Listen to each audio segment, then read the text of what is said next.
10장 20절에서 35절의 말씀을 가지고 누가 진정한 가족인가 이런 말씀을 함께 나누고자 합니다. 오늘 여기 본문에 보면요, 예수님의 친족들에게, 그러니까 예수님의 가족들, 친족이라면 좀 범위가 더 넓죠. 예수님이 미쳤다고 하는 소문이 친족들한테 들렸어요. 그래서 가족들이 총동원해서 예수님을 찾아옵니다. 우리가 앞서 본 마태복음에는 예수님의 가족들이 예수님의 가르침에 대해서 어떻게 반응했는지 별 묘사가 없어요. 그런데 오늘 마가복음에는요, 예수님의 가족들이 예수님을 향하여 미쳤다. 우리 가족 중에 예수님을 안 믿는 사람들은 진짜 교회에 열심히 참여하고 기도하면 진짜 단단히 미쳤다, 이런 말 많이 하지요, 지금도. 그런데 이 시대에 이 헬라 문화권 안에서 예수님의 친족들이 예수님을 미쳤다, 미친 예수님을 찾아서 오늘 잡으러 오려고 합니다. 그래서 이 또 예수님을 향하여 미쳤다는 말을 이어서 또 관련된 말이 있어요. 유대인으로부터 예수님이 귀신의 왕 바알세부를 힘입어서 귀신을 쫓아낸다는 비방을 또 듣습니다. 이런 앞뒤 비방 속에서 예수님은 가족들과 함께 온 무리들에게 예수님의 진정한 가족은 누구인가? 바로 하나님의 뜻대로 행하는 자라야 예수님이 진정한 가족이라는 말씀을 오늘 결론으로 함께 하십니다. 자, 예수님이 미쳤다는 말을 듣고 가족들이 나옵니다. 자, 우리 20절, 21절 함께 다시 볼까요? 시작. 집에 들어가시니 무리가 다시 모임으로 식사할 겨를도 없는지라 예수의 친족들이 듣고 그를 붙들러 나오니 이는 그가 미쳤다 함이러라. 자, 예수님의 공생애는 얼마나 바쁘신지 정말 밥 한 술 뜰 시간조차도 없었습니다. 진짜 예수님은 식사할 겨를조차, 시간조차 없는 중에도 전도 사역을 하시고 말씀 선포 사역을 하시고 또 각종 병에 걸린 사람들을 치유해 주시고 또 습관을 따라 산에 올라 기도하시는, 밤새도록 기도하시는 그러한 모습으로 정말 식사를 단축할 정도로, 우리도 정말 이 일이 바쁘다 보면 식사할 겨를이 없잖아요. 그것처럼 예수님은 온 사역에 전념해서 하시다 보니까 식사할 시간도 없으셨습니다. 우리는 어떻습니까? 우리는 주님을 향하여 주님의 사역을 하면서 식사할 겨를도 없어 바쁜 적이 있습니까? 우리를 돌아봅시다. 올 한 해는 우리 핑계대지 맙시다. 우리가 나의 일도 정말 꼭 귀한 사업처의 약속도 있고 또 애경사로 있어서 정말 피치 못할 상황이 있더라도 우리가 주의 일을 하는 데 있어서는 핑계하지 않기를 소원합니다. 그리할 때 하나님의 역사가, 놀라운 역사가 우리 가운데 함께 하십니다. 조금 손해보는 것 같지만 그 핑계대지 않음이 더 큰 복으로 올 것이라는 것을 여러분 마음에 믿으시기 바랍니다. 예수님은 항상 예수님의 곁에 무리들이 따라다녔습니다. 수많은 무리들이 따라다녔지만 예수님은 항상 그 무리들을 또 피해가면서 기도하는 시간을 갖고 그랬습니다. 우리가 일을 하다 보면 어머, 많은 사람들이 내 주변에 있는데도 내가 왠지 좀 외로워, 그런 느낌 다 받잖아요. 아마 예수님도 그런 기분이 아니셨을까 생각해 봅니다. 그런데 이 상황에도 예수님의 친족들, 가족들, 직계 가족들조차도 예수님을 이해하지 못하고 메시아로 인정하지 못했습니다. 하루는 예수님의 친족들이 예수님의 직계 가족보다 친척들한테 저 예수님이 미쳤다고 그런 소문이 들렸어요. 그래서 예수님을 데리러 가려고 어머니 마리아와 형제들을 데리고 갔습니다. 자, 아마 이때는 아버지 요셉은 이 세상을 떠난 것으로 보입니다. 그래서 그 예수님이 귀신 들렸다는 말씀을 듣고 이렇게 찾아왔습니다.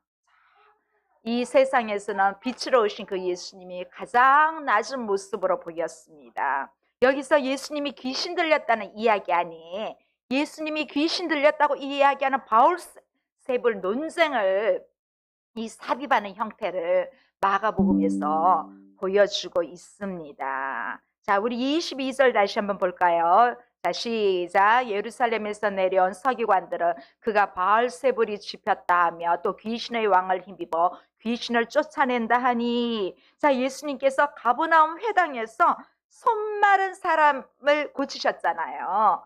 그 후 제자들과 함께 갈릴리 바다로 물러가셨다고 했습니다.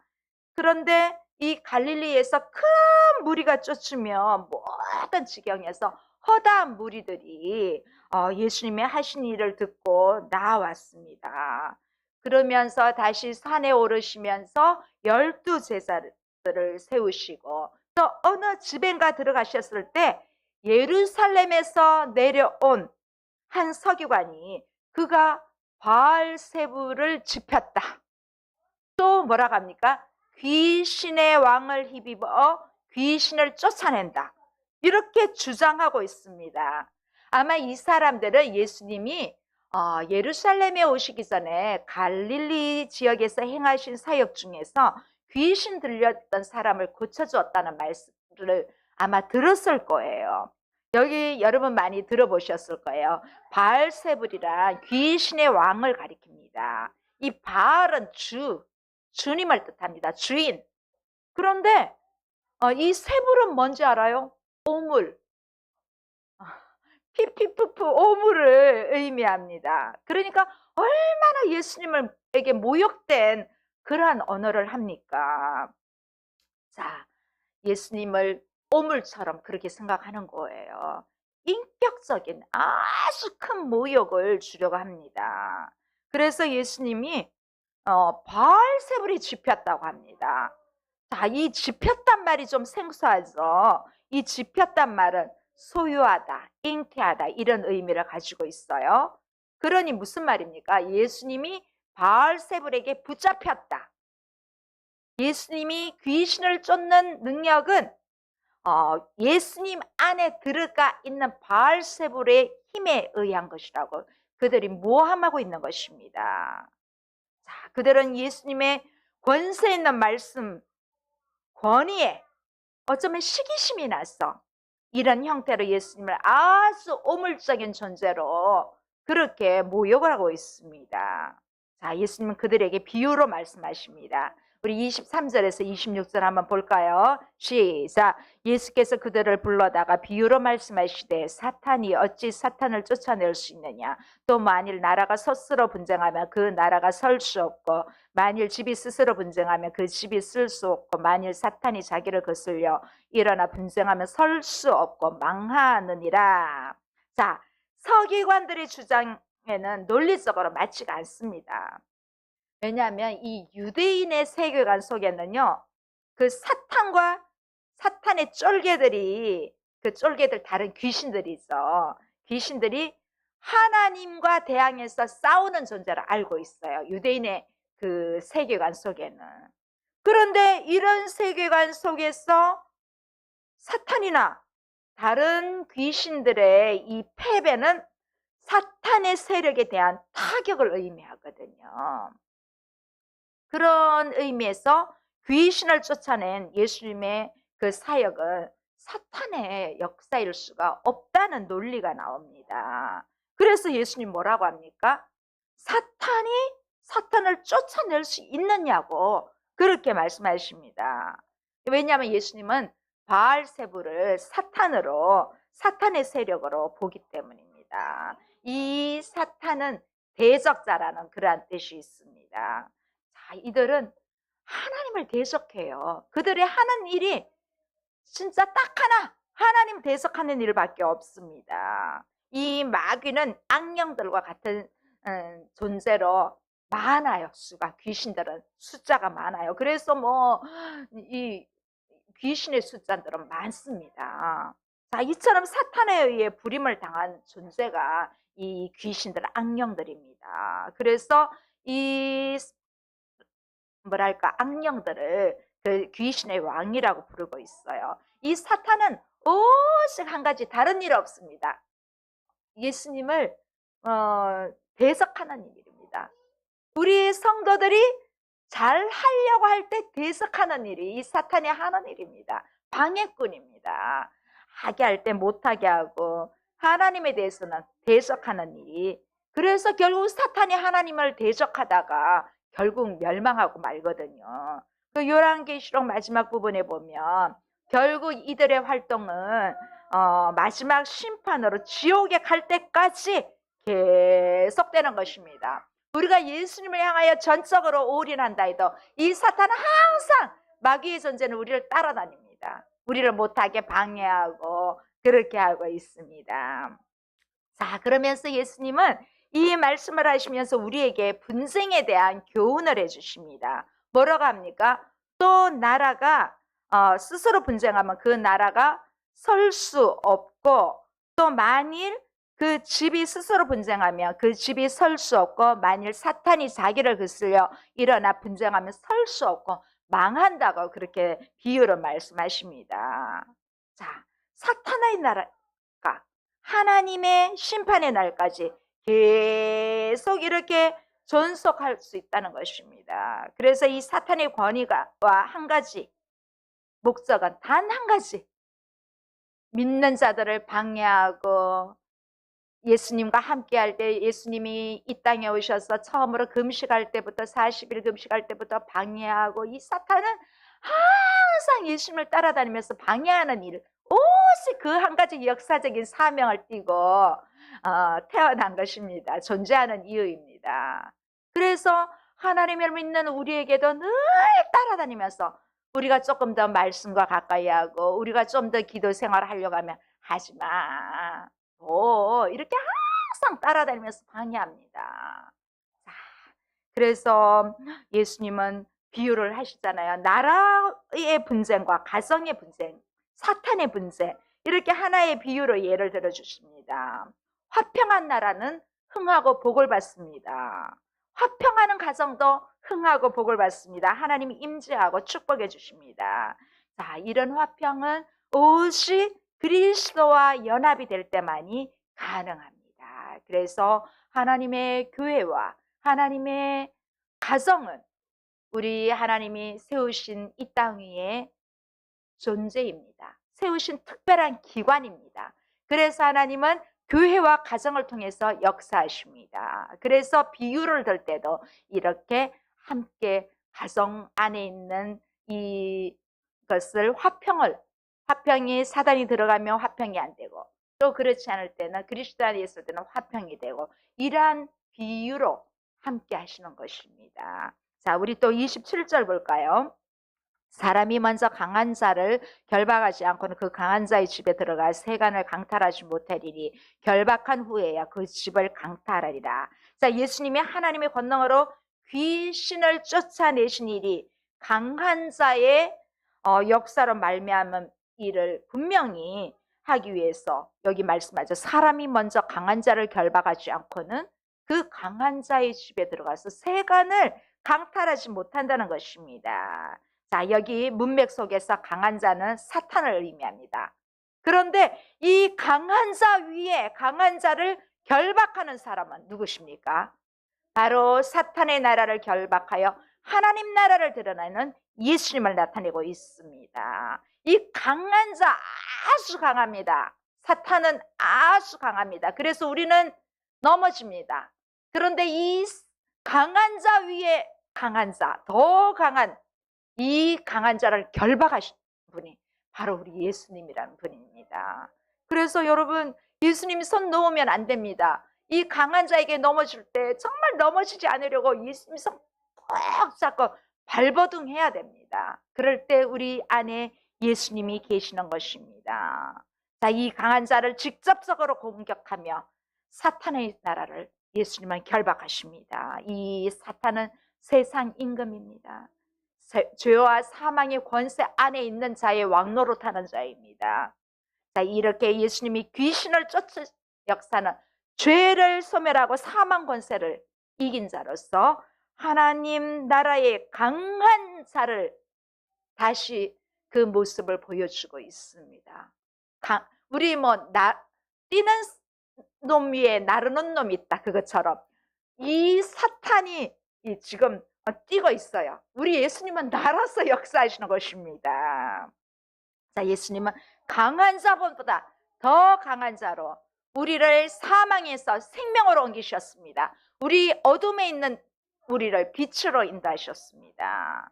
예수님은 죄에 대해서 말씀하십니다. 우리가 죄를 지을 수 있습니다. 우리는 죄 안 짓고 절대 못 삽니다. 그런데 우리가 죄를 용서받을 죄가 있고 용서받지 못할 죄가 있다고 하십니다. 우리 28절에서 30절 한번 보시겠습니다.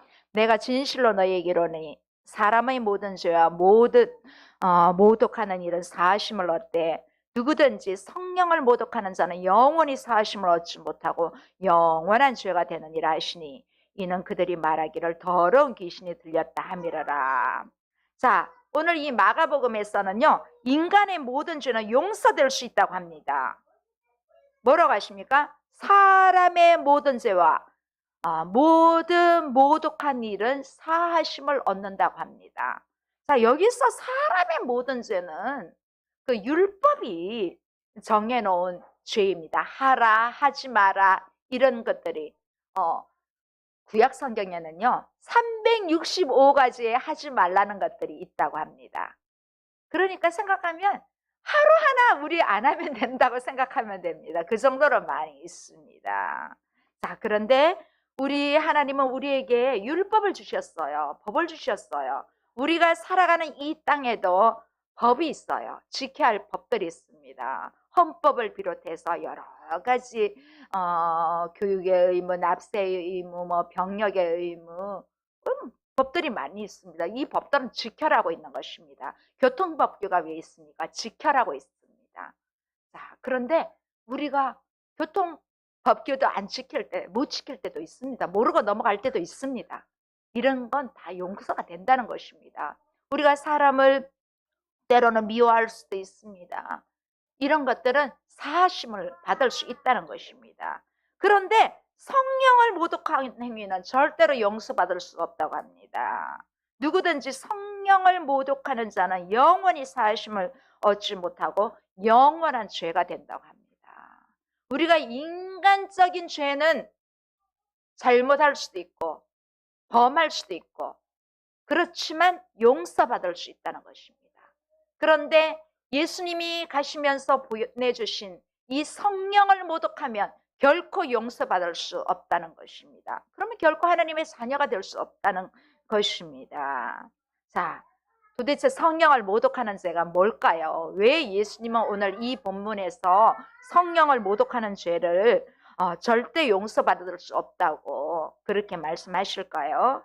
자, 아마 오늘 이 본문에서 봤을 때 성령을 모독했다는 근거는 성령이 하시는 일을 더러운 귀신이 한 것으로 그렇게 말하는 것으로 오늘 성령을 모독했다. 예전 성경에는 성령을 회방했다고 되어 있습니다.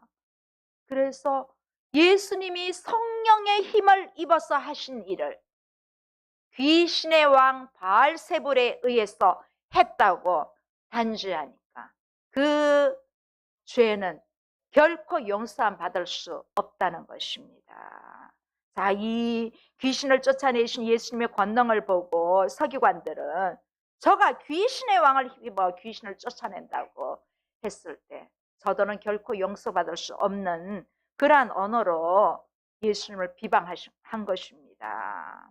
자, 유대인들이 예수님이 행하는 그 모든 것들을 그들은 그냥 하나님의 영어로 한 것이 아니라 귀신의 왕의 힘이 입어서 한다는 것입니다. 그래서 그들은 예수님이 행하시는 이적 중에서 그렇게 말했지만 흠을 잡을 수가 없었습니다. 자, 이제 그들은 자기들의 제자를 보내가지고 예수님 반드시 죽일 만한 흠을 잡아오라고 했는데 결국 오히려 그들은 성령을 회방하는 가장 큰 용서받을 수 없는 죄를 범하고 말았습니다. 이 죄는 그들이 말한 신성모독보다 더 큰 죄입니다. 그들 스스로가 알면서도 그들은 예수님의 일하심을 알았습니다. 바알세불에 의한 것이 아니라 하나님의 능력으로 했다는 것을 알면서도 예수님을 대적하고 어떻게 해서든지 예수님을 추방하고 싶고 결국 죽이고 싶었습니다. 그래서 사람을 보내서 이런 명령을 했습니다. 자, 예루살렘에서 온 서기관들이 예수님의 사역의 기원이 이 바알세불 때문이라고 비난하는 가운데 내러티브가 뒤편으로 물러나 있던 예수님의 가족들이 다시 내러티브의 정의면에 등장하고 있습니다. 우리 31절, 32절 보겠습니다. 그때 예수의 어머니와 동생들이 와서 밖에 서서 사람을 보내어 예수를 부르니 무리가 예수를 둘러 앉았다가 여짜오되 보소서 당신의 어머니와 동생들과 누이들이 밖에서 찾나이다. 여기 우리가 31절, 32절 말씀해 보니까 그 무리가 예수님 주변에 이렇게 둘러 있어요. 여러분 한번 환상해 보세요. 자, 어머니와 동생들과 누이들은 예수님을 밖에서 찾고 있어요.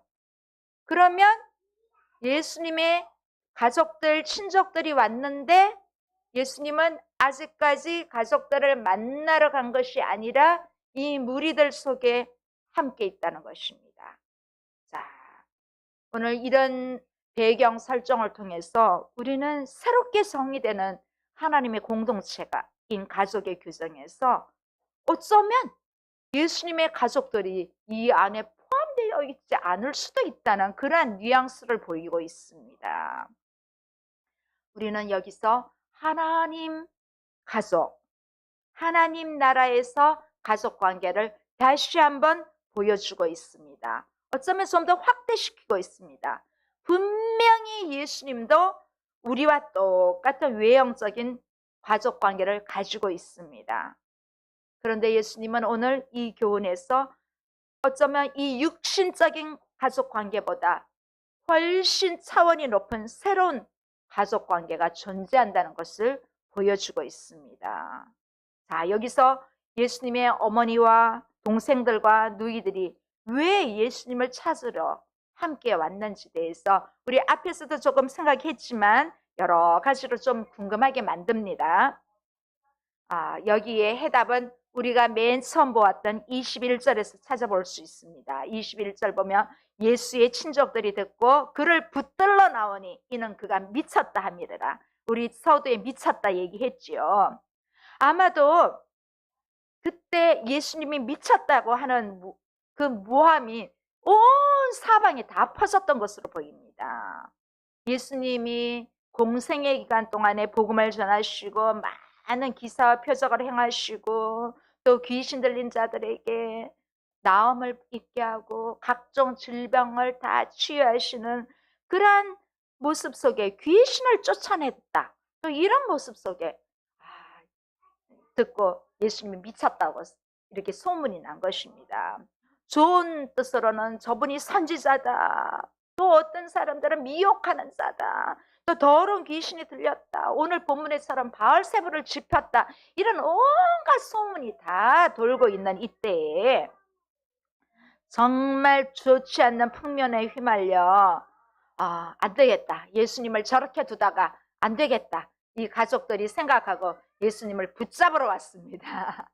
붙잡으러 왔어요.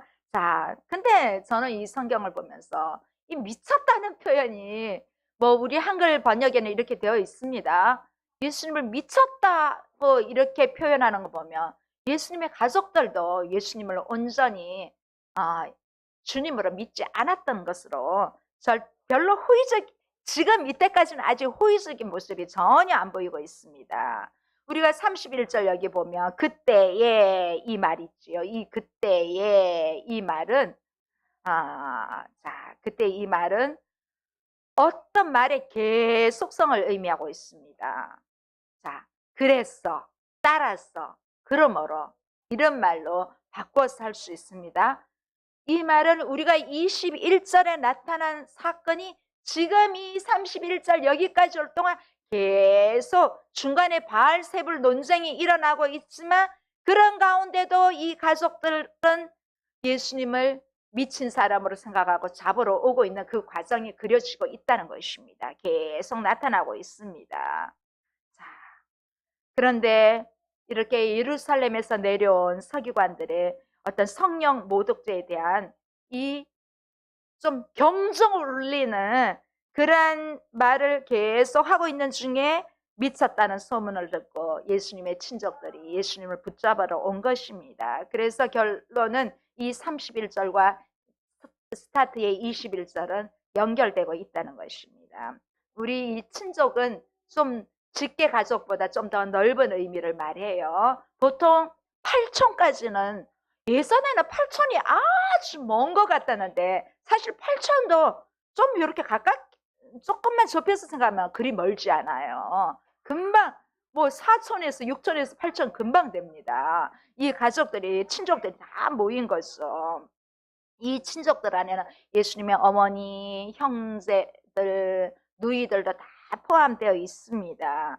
그런데 우리가 그 요한복음에도 보면 예수님의 형제들조차도 예수님을 별로, 예수님의 사역에 대해서 불신하고 있었습니다.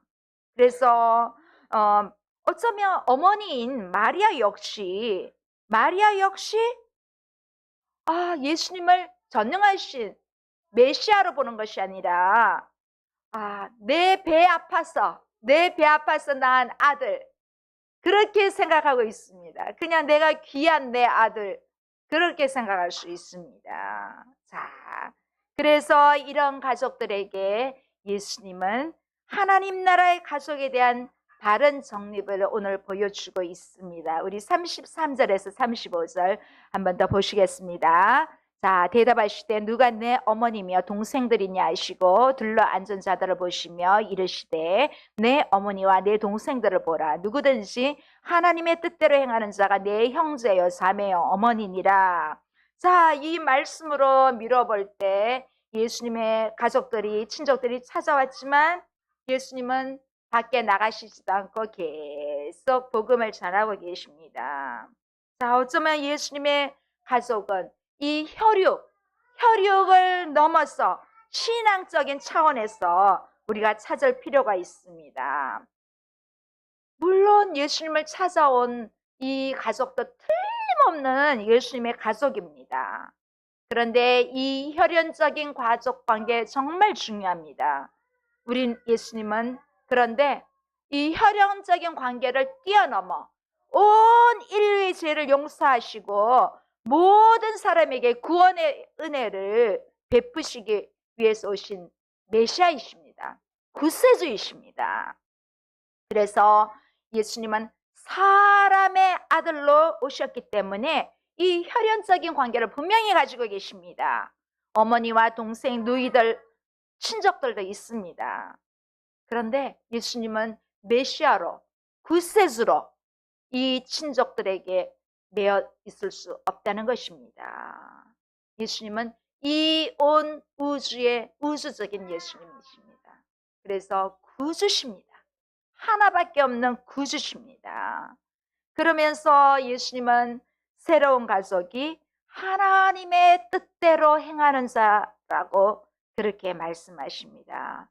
여러분, 도대체 하나님의 뜻대로 행하는 자가 누굴까요? 하나님이 보내신 예수님을 믿는 가족입니다. 예수님을 믿는 자가 모여서 형성된 그 가족 공동체가 새로운 가족이 되는 것입니다. 그리스도를 믿지 않는다면 예수님이 말씀하시는 대로 내 형제요, 자매요, 어머니가 될 수 없다는 것입니다. 자, 여러분, 예수님이 십자가 위에서 이제 마지막 운명하시기 전에 예수님이 어머니를 동생들, 형제들이나 누이들한테 부탁하지 않았습니다. 여러분, 누구한테 부탁했는지 아십니까? 제자 요한에게 부탁했습니다. 요한에게 부탁했어요. 십자가 아래는 마리아와 사랑하는 제자 요한밖에 없었습니다. 형제들 다 어디 갔을까요? 없어요. 물론 예수님이 부활하신 후에는 예수님의 형제들도 다 우리 야고보서라든가 유다서 다 예수님의 형제들로 보고 있습니다. 저자들을. 자, 여기 다 올라옵니다. 네, 지금 강단에 애기 한 명이 올라왔습니다. 넘어집니다. 자, 할렐루야. 자, 여러분, 예수님의 신앙적인 면에서 가족 관계를 이루고 있는 요한에게 부탁했습니다. 뭐라고 합니까? 보라, 내 어머니라. 그리고 육신의 어머니 마리아에게 뭐라고 합니까? 여자여 보소서 아들이니다. 이렇게 새로운 가족 형태가 이루어지고 있습니다. 자, 우리의 가정의 혈연적인 관계도 정말 중요합니다. 신앙적인 관계에서 가족 관계를 이루라는 말씀으로 우리 오늘 받아들이기 바랍니다. 자, 예수님의 진정한 가족은 예수님의 아버지이신 하나님의 말씀대로 그 말씀에서 보여주신 아버지의 뜻대로 행하는 사람입니다. 그래서 예수님의 진정한 정체가 하나님의 아들이시기 때문에 그 아들됨을 인정하는 사람들이 예수님의 진짜 가족입니다. 하나님의 뜻대로 행하는 자가 예수님의 가족입니다. 여러분, 이제부터는 누구든지 내 자신을 조금 내려놓고 하나님의 사랑으로 내 옆에 있는 사람을 사랑하고 내 옆에 있는 사람에게 좀 더 긍휼을 베풀고 또 마음에 좀 덜 들더라도 더 사랑하는 마음, 용서하는 마음, 그러한 마음을 가지는 것이 우리는 예수님을 믿은 구원받은 성도로서 하나님의 뜻을 따라 행하는 것이 바로 그 모습입니다. 여러분, 누가 진정한 가족인가요? 바로 내가 진정한 하나님의 가족입니다. 여러분, 내 옆에, 내 앞에 계시는 분이 나의 진정한 가족입니다. 우리 다시 한번 새로운 가족들, 주 안에서 진정한 가족들을 위해서 우리 이번 한 주간 동안도 생각하면서 승리하는 저와 여러분 되시기를 바랍니다. 기도하시겠습니다. 좋으신 하나님 아버지 감사합니다. 하나님 아버지, 누가 진정한 가족입니까? 우리는 예수님 믿고 구원받아 하나님의 뜻을 행하는 자들로 그리스도 안에서 진정한 가족이 되었습니다. 우리 가족들이 힘들고 지칠 때 우리가 돌보아주고 기뻐할 때 함께 기뻐하는 저희들이 될 수 있도록 하나님 가족된 공동체로서 기쁨을 공유할 수 있도록 슬픔을 공유할 수 있도록 하나님 저들에게 은혜를 베풀어 주시옵소서. 예수님 이름으로 기도드립니다.